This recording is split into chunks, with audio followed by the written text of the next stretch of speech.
네, 반갑습니다. 오늘 그 강의를 진행하게 될 이찬수입니다. 여러 종교들의 공통적인 지향이라는 건 뭘까? 그것을 생명과 평화로 결론을 내린 이후에 평화학으로 제 전공을 좀 변화시켰어요. 서울대 통일평화연구원에서 한 8년 평화학 연구를 하고 작년부터는 국가보훈처 산하의 보훈교육연구원 원장으로 일하고 있어요.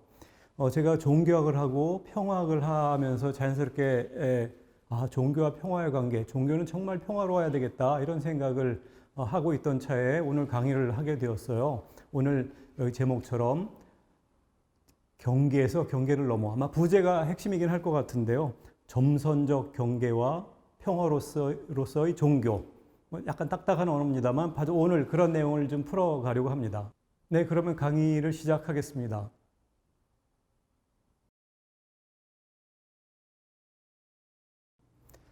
네, 제목 중에 부제에 들어있는 언어인데 평화와 종교의 관계, 즉 종교 평화학 개론이랄까요? 오늘 바로 그런 내용을 좀 다뤄보려고 합니다.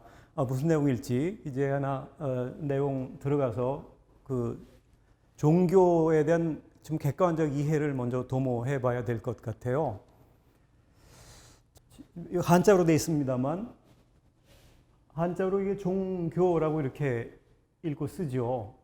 이게 마루 종자에 가르칠 교인데 마루라는 것은 뭐 산마루라는 것이 산의 거의 정상을 가리키는 말인 것처럼 으뜸된다는 높다, 으뜸된다는 그런 뜻이고 이건 가르칠 교자예요. 그러니까 한자 의미로는 으뜸되는 가르침이란 뜻이거든요. 근데 이런 한자가 아주 오래전부터 쓰던 거냐 하면 그렇진 않아요. 한 백몇십 년, 우리에게 좀 더 익숙해지기 시작한 것은 백몇십 년뿐이 안 됐는데 사실 거의 일본에서 만들어지다시피 한 언어예요. 일본에서는 왜 이런 말을 만들게 되었는가? 사실 영어의 번역어예요. 영어는 religion이라고 하는데 또 스페링은 똑같아도 독일어 발음으로 하면 religion인데 이 영어 릴리전 혹은 독일어 렐리기온에 해당하는 한자가 딱 떨어진 한자가 없었던 거예요. 그래서 그것을 어쨌든 종교라는 말을 만들었는데 무슨 뜻이길래 이것을 종교라고 말을 만들게 되었나, 우리가 그렇게 쓰게 되었나 거슬러 올라가볼 필요가 있어요. 가령 렐리기온이라는 독일어 혹은 릴리전이라는 영어는 라틴어 렐리기오에서 온 말이거든요. 그 뜻이 어떻게 읽느냐에 따라 레게레 에서 나온 말이라고 읽으면 다시 읽는다. 즉 반복해서 경전 같은 것을 계속 반복해서 읽는 행위를 의미하는 말이고요.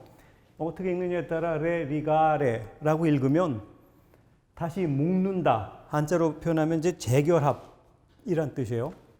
둘 다 가능한 해석입니다. 이 어원, 라틴어 렐리기오의 어원적 의미가 둘 다 가능한데 종교학계에서는 이 중에 조금 더 의미가 있어 보이는 리가레라는 말을 좀 더 중시하는 경향이 있어요.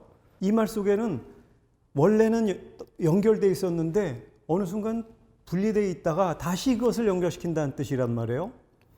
단순하게 생각하면 신과 인간의 재결합이란 뜻이고 전에는 인간이 신에 대해서 잘 알고 느끼고 그랬는데 어느 순간 무지에 의해서든 뭐 죄에 의해서든 잘 모르다가 어느 순간 신이 존재하는구나, 신이 이렇구나라는 사실을 알게 됨으로써 연결된다, 그런 우회적인 의미가 들어있다고 할 수 있습니다. 자, 그러면 라틴어 렐리기오 혹은 영어시로 읽으면 릴리전이라는 말의 의미가 재결합, 즉 신과 다시 연결된다, 그런 뜻이잖아요. 그러니까 사실 신과의 재결합이란 말은 신을 만난 인간의 내면적인 상태예요. 눈에 보이는 건 아니죠. 신을 만난 인간의 내적인 상태가 라틴어 렐리기오의 어원적 의미예요. 자, 그러면 신을 만났다는 게 도대체 뭘 얘기하는 거겠어요? 이것을 하나하나 따져보면 뭔가 사랑하는 마음, 존경스러워하고 두려워하는 마음, 뭔가에 나의 모든 것을 바치려고 하는 헌신의 마음, 그런 거와 연결되는 말이 라틴어 렐리기오에 아주 심층적으로 함축적으로 들어있는 내용이라고 할 수 있어요. 자, 그런데 이것을 한자로는 종교라고 번역을 했다 그랬잖아요. 조금 뉘앙스가 달라요. 아까 말한 대로 종교는 최고의 가르침인데 뭐가 최고냐? 이게 낱말을 조금 풀어서 얘기하면 진리를 파악한 최고의 경지. 최고의 진리의 경지가 종이라면 그것을 말로 나타내 가르친 것이 교예요. 그러니까 단순하게 얘기하면 최상의 가르침이죠. 근데 가만 보면 다르지만도 않은 게 이런 마음을 언제나 말로 표현하거든요, 사람들은. 신을 만난 인간의 내적인 상태를 말로 표현하기 때문에 그 표현된 것까지가 결국은 릴리전 혹은 렐리기오라는 라틴어 속에 들어있는 말이 되는 셈인 거죠. 자, 그렇게 놓고 보면 영어 릴리전과 한자어 종교의 공통적인 의미를 잘 추려보면 종교에 관한 하나의 정의를 내릴 수가 있어요. 즉, 종교라고 우리가 부르는 것의 핵심은 최고의 진리를 만난 내면적인 상태다, 이런 뜻입니다. 저 폴 틸리히라고 하는 종교 철학자가 있는데 이 사람이 궁극적 관심이라는 다소 어려운 표현을 써요. 종교는 우리 사람들이 흔히 저기 교회에 있으니까 저기 기독교가 있네, 어디 산에 가서 절이 있는데 저기 불교가 있네, 그렇게 얘기하고 건물이나 어떤 특정한 신분의 사람을 보고 종교인 그러지만 느닷없이 제가 갑자기 머리 깎고 승복을 입었다고 갑자기 스님이 되는 건 아니잖아요. 뭔가 내적인 전환이 있어야 되는 거 아니에요? 이 궁극적 관심이란 말은 전 존재적 관심이랄까요? 좀 다소 딱딱하긴 한데 우리는 뭐 먹을까? 뭐 하고 놀까? 예를 들면 그런 일상적인 관심이 있어요. 쟤는 어떻게 생겼네? 어떻네? 무슨 옷을 입었네? 일상적 관심이 있는데 제가 여기 전 존재적 관심이라 해놓고 여기서 사랑과 비슷해 이런 말을 써놨는데 사랑하는 사람이 생겼어요. 첫 입맞춤을 한다고 입맞춤의 경험이 있으시면 한번 떠올려 보세요. 이게 입술만 닿았냐? 그렇지 않죠. 사실은 입술만 닿은 게 아니라 나의 몸과 마음이 다 연결되어 있는 상태죠. 이 순간 요것을 수단으로 딴 생각을 뭐 해버리라 이렇게 한다면 그것은 순수한 사랑일 수 없을 거예요. 그래서 아주 좋아하는 사람, 사랑하는 사람이 생기면 약속도 그와 연결지어 생각하게 되고 뭘 좀 같이 먹는 게 좋을까? 아니면 뭐 이런 선물을 좀 사주고 싶기도 하고 연결시켜서 생각하게 되잖아요. 뭐 인생의 의미를 발견했어. 뭐 그렇게까지 얘기하기도 하고. 그래서 종교는 관심의 상태라는 거야. 궁극적으로 관심을 기울이고 있는 상태. 자, 최고의 나의 가장 나의 모든 것을 다 기울이는 관심의 대상에게 오랫동안 동서양에서 붙여온 이름이 있어요. 궁극적 관심의 대상을 나타내는 용어인데 고대 이스라엘에서는 이게 히브리어입니다만 야훼, 약간 나중에 여호와란 발음으로 일상화되긴 했습니다만 야훼 또는 여호와라고 어떤 신에 대해서 이름을 그렇게 붙였어요. 영어로는 God이라고 하죠. 우리말로 하나님 혹은 하느님 이렇게 표현할 수도 있고 아랍어로 얘기하면 알라예요. 이 공통점이 있는데 뭔가 최상의 진리, 인간이 따라야 할 근원적인 어떤 것에 대해 붙여진 이름이라는 거예요. 유대교, 그리스도교, 이슬람은 약간 서양적 분위기를 나타내주고 있잖아요. 근데 동양에서는 대체로 여기에 뭐라 그랬느냐면 인도에서는 이 우주적 진리, 최상의 진리에 대해서 브라흐만이란 말을 이름을 붙였어요. 한자어에서는 그 하늘 천자 쓰기도 하고 길도자 써서 도가 진리의 다른 이름으로 한자 문화권에서는 쓰이죠. 이치라고 할 때 이런 것들이 뭔가 우주적이고 인간의 전 모든 것과 연결되어 있는 최고의 진리에 대해서 이런 언어들을 붙였어요. 근데 대체로 보면 약간 뭔가 이 서양적 이 궁극적 관심에 대한 서양적 표현들은 뭔가 인격적이에요. 그러니까 인간의 어떤 의지나 욕망, 감정과 교감하는 존재라고 생각을 하죠. 그래서 인격적이라 그래. 대체로 서양 종교가 이런 경향을 띠고 있어요. 그러니까 뭔가 적이 있는 것 같아. 그리고 인간의 마음과 교감하는 것 같아. 그러니까 그 대상에 대해서는 보통 어떻게 하냐면 기도를 해요. 기도해. 나 이런 걸 바라는 게 있는데 대학에 합격하게 해주세요. 좀 정말 어디 들어가게 해주세요. 취직하게 해주세요. 그런 식의 기도의 대상이야. 근데 묘하게 동양에서는 브라흐만이랄까 천이랄까 도리 이런 식으로 얘기하는 것은 서양식 인격적 개념보다는 뭔가 세상을 움직이는 원리와 같아요. 그래서 대체로 비인격적이면서 이 원리를 깨닫기 위해서 명상을 하는 경향이 있어요. 서양에서는 기도하는 경향이 있는데 반해서 동양에서는 명상을 하는 경향이 있는데, 일반적인 이 최고의 진리 혹은 궁극적 관심의 대상을 나타내주는 그냥 일반적인 언어는 우리가 신 그런 식의 말로 이제 중립적으로 표현할 수 있을 겁니다. 아무튼 그런데 이 대상들의 공통점이 있어요.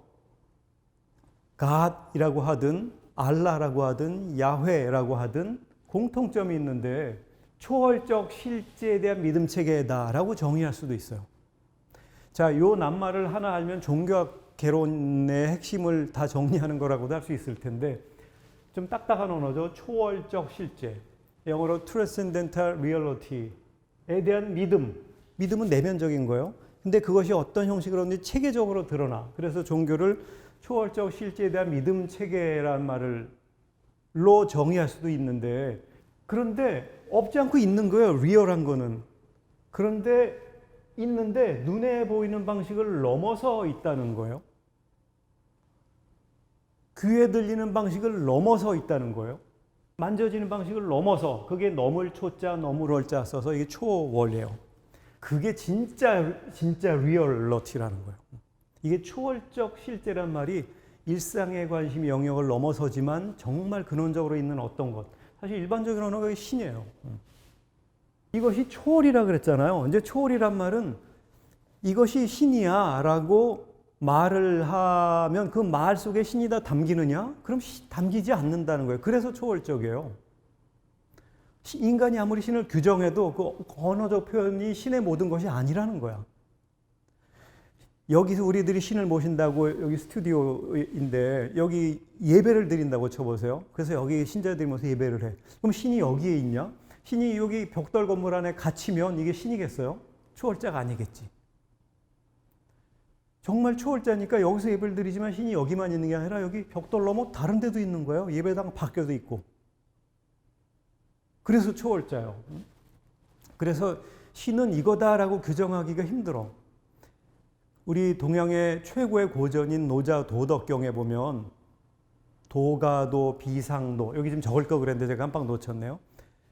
한번 검색 한번 해보시죠. 기회가 되면 노자 도덕경, 노자를 한번 꼭 읽어봐 주시면 좋겠는데, 첫 장이 도가도, 비상도, 즉 도라고 말해질 수 있는 도는 영원한 도가 아니다, 이런 거예요. 그러니까 이것이 도야, 이것이 진리야라고 규정해 놓으면 그거는 영원한 진리가 아니야, 이렇게 시작을 해요. 신도 그와 같은 거예요. 아주 철학과 종교의 아주 근간이긴 한데 사람들은 내면으로 내적으로 경험하는 것을 외적으로 표현을 해요. 2002년도에 나온 지브로라는 영화, 집에 잠깐 머물면서 그냥 온갖 할머니한테 투정을 다 부리죠. 그냥 후라이드 치킨 먹고 싶다 그러는데 할머니가 후라이드 치킨 잘 몰라가지고 겨우 알아듣는 게 닭을 잡아서 이렇게 백숙을 해줬어요. 그러니까 이런 거 아니라고 막 투정 부리는 장면이에요. 할머니의 손자에 대한 정말 절절하고 순수한 감정이 이 영화에 잘 드러나 있어요. 할머니가 저기 백숙을 해서 다리를 이렇게 뜯어주는 행위, 손자에 대한 사랑, 내적인 사랑의 표현이에요. 행동적 표현. 그래서 뭔가의 이적인 경험은 밖으로 표현되게 돼 있어요. 사랑해라는 말로 고백적으로 표현할 수도 있고, 너를 위해 준비했어, 이렇게 뭐 선물을 주는 행위로 표현할 수도 있고, 우리 노래 가사처럼 나랑 결혼해 줄래? 라고 요청하면서 일종의 가족으로 들어갈 수도 있죠. 인간은 뭔가를 경험하는 존재구나. 그리고 현실적인 것 자체만이 아니라 더 심층적이고 근원적인 것을 경험하고 싶어하고 실제로 경험할 수 있는 능력이 인간에게 있구나 하는 사실을 알 수 있어요. 그래서 인간에게는 이런 종교성이 원래 갖춰져 있어 라는 게 종교학의 전제예요. 그래서 인간을 종교적 인간이라는 말을 쓰기도 하거든요. 언어적으로 표현을 하죠. 그게 일종의 각종 교리와 문자로 표현된 것을 모아놓은 게 경전이기도 하잖아요. 경전이 언어적 표현들이에요. 그리고 여기에 동의하는 사람들이 모여서 의례를 해. 예배를 드린다든지 법회를 한다든지 예불을 하는 거. 다 그게 실천적 표현들이에요. 그리고 여기에 동의하는 사람들이 모이면 공동체가 되지. 집단이 형성돼요. 교회 혹은 뭐 불교에서 얘기하는 승가 또 이슬람에서 얘기하는 umma 이런 것이 종교의 공동체에 붙여진 이름이고 일단 내적인 표현의 내적인 경험의 사회적 표현들이라고 할 수 있어요. 이 부분이 종교라고 이름 붙여질 만한 곳에서는 공통적으로 드러나는 현상입니다. 공동체들 간의 약속, 우리들은 이런 것을 같이 고백을 하자 이런 식의 제도가 있어. 공동체를 작동시키는 저마다의 약속 체계가 있죠. 이런 큰 틀에서 보면 이런 네 가지 측면으로 종교라는 게 나뉘어요. 이건 종교라고 불릴 수 있을 만한 현상의 공통점이에요.